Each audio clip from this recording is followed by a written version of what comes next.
So right now we are doing a little get ready with me because I got a request from a friend who watches my videos because she was complimenting my skin and wondering what I used. While we film this get ready with me, we are going to talk a little bit about a subject that used to depress me a lot. It was a really depressing subject until I kind of found a new perspective on it. And I thought it would be an interesting conversation to share with you guys. Food for thought. Before we get into makeup, I'm going to put my hair product in. So this is the Love Your Curls. I don't even know what that word is. I'll just show you the bottle. I'm absolutely obsessed with this stuff. My mom put me on it and it is the best for my curls. Like, it gives them that sort of casing that they need to stay curly without making them like crunchy. You know what I'm talking about? Curly hair girls know what I'm talking about. So the subject that I'm referring to that I wanted to talk to you guys about today is really just about like societal expectations and societal constructs around what you're supposed to do with your life and how you're supposed to spend your life. And these things are not just something that society itself has kind of pushed onto humans, but parents even permeate this concept and structure onto their children, and they're doing it with good intentions, but it does, I feel like, stunt creativity and result in a generation of people who are kind of addicted to capitalism and unable to explore other sides of themselves that they may be passionate about, or not even realizing that there is more out there for them because they were kind of pigeonholed into this one path. So before we continue on that, the first thing I do is moisturize, which I've already done. I use like the CeraVe moisturizer, like very simple.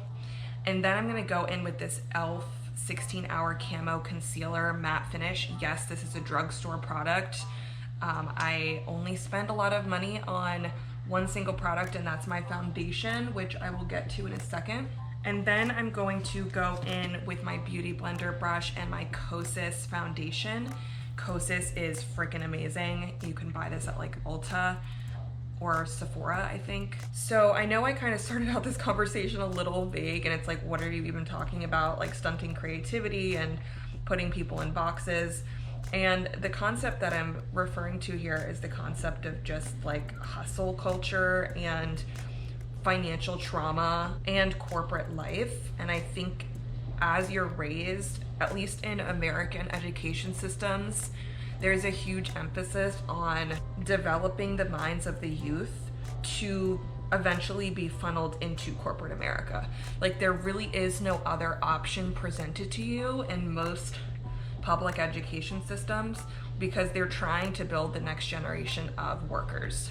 So a lot of the times, you know, these education systems aren't informing children about the other options, like creative avenues that might be available to them, because there isn't really a lot of financial value put on creativity.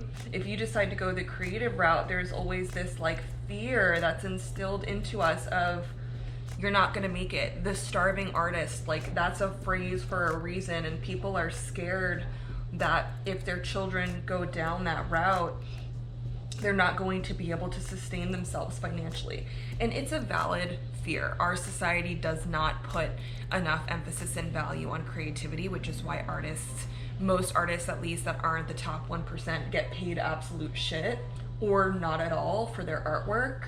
But I just don't think that it's fair to take that option away from a child who hasn't even really gotten to explore the option for themselves.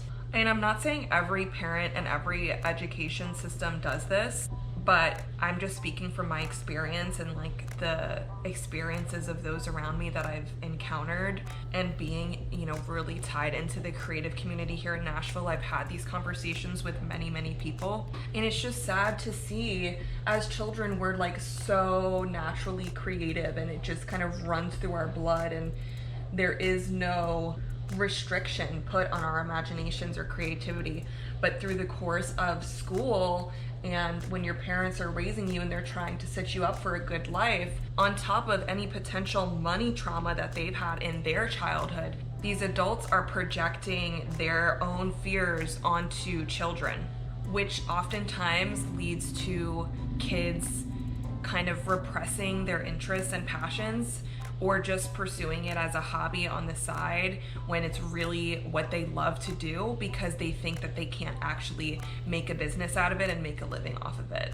I'm not saying being in a creative field is easy by any means, but there are more avenues than just graduating high school, studying, business or engineering in college and going into the corporate world.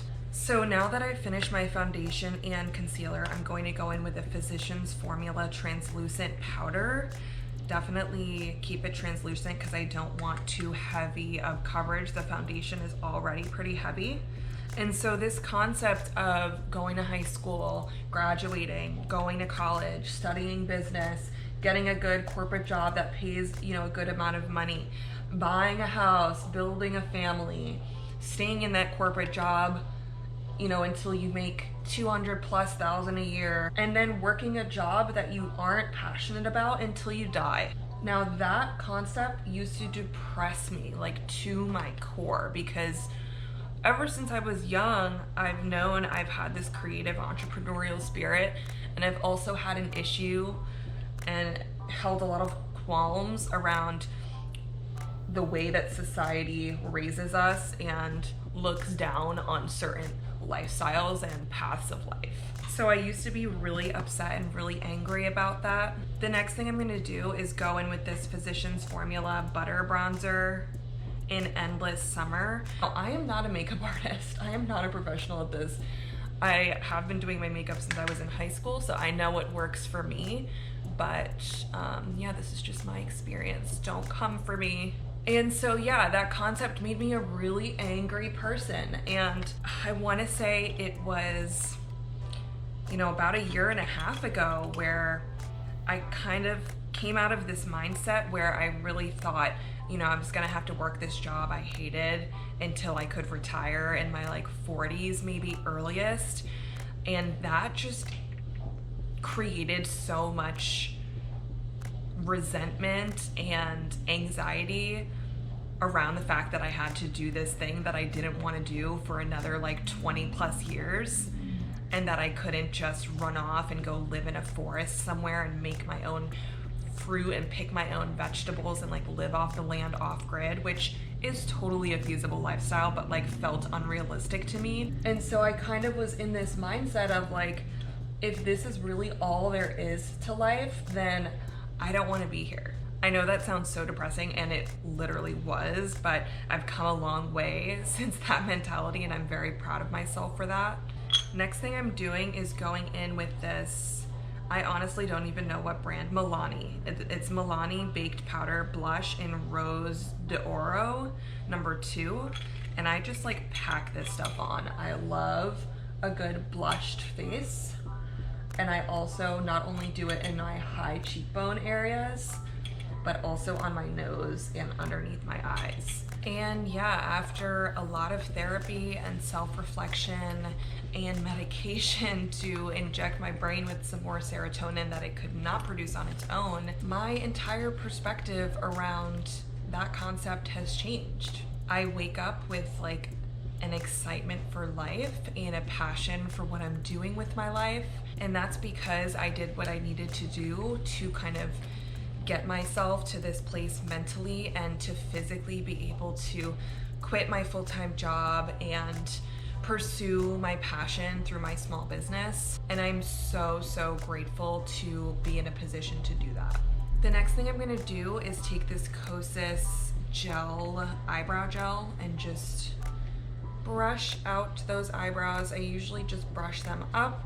A couple months ago, I essentially shaved off the ends of my eyebrows because I felt like it was bringing my face down and drooping my face. So now they're very short and they go upwards, and that is just how I like them.